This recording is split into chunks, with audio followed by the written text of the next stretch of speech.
मित्रांनो, हा पाण्याचा हौदा आहे.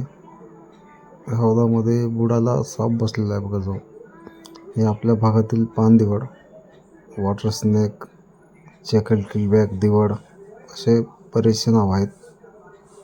हा साप पाण्यामध्ये एक वेळेस डुबकी मारल्याच्या नंतर याची ऑक्सिजन क्षमता एक 10-15 मिनटाच्या वरच असू शकते.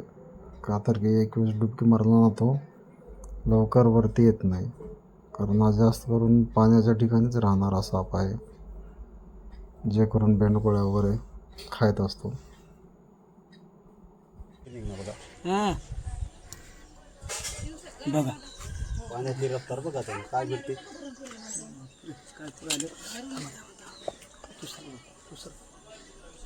नाही नाही दिवड आहे, विरुळ आपल्या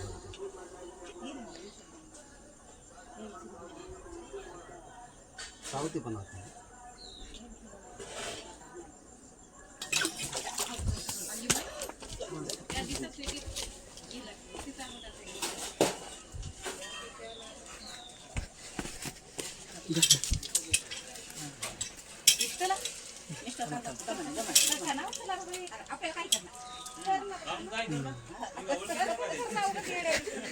सावती आती असं काय विष राहते नाही बिनविषारीच आहे.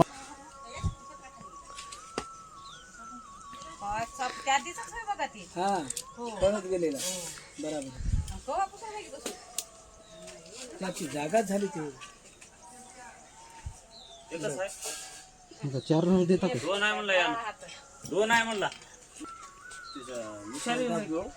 मित्रांनो, हे आपल्या भागातील पानदिवड, आपण याला विरोळा पण म्हणतो आणि इंग्रजी त्याला चॅकल किलबॅक.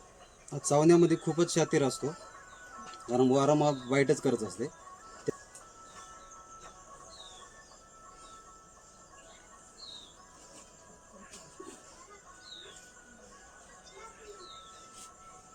येच त्या दिवशी निघला होता. सळसळाचा वरून आला बघा पळतच. पाण्यात बरं गेलेलं. काय करावं पाण्यातलं पाण्यातला समज गेलंय कसं काय तिथं पत्राला होतं असं याच्या खालून बसलं. आपली बच्चा येत करतो का त्याला कुठंच जाऊ या दूर येतं.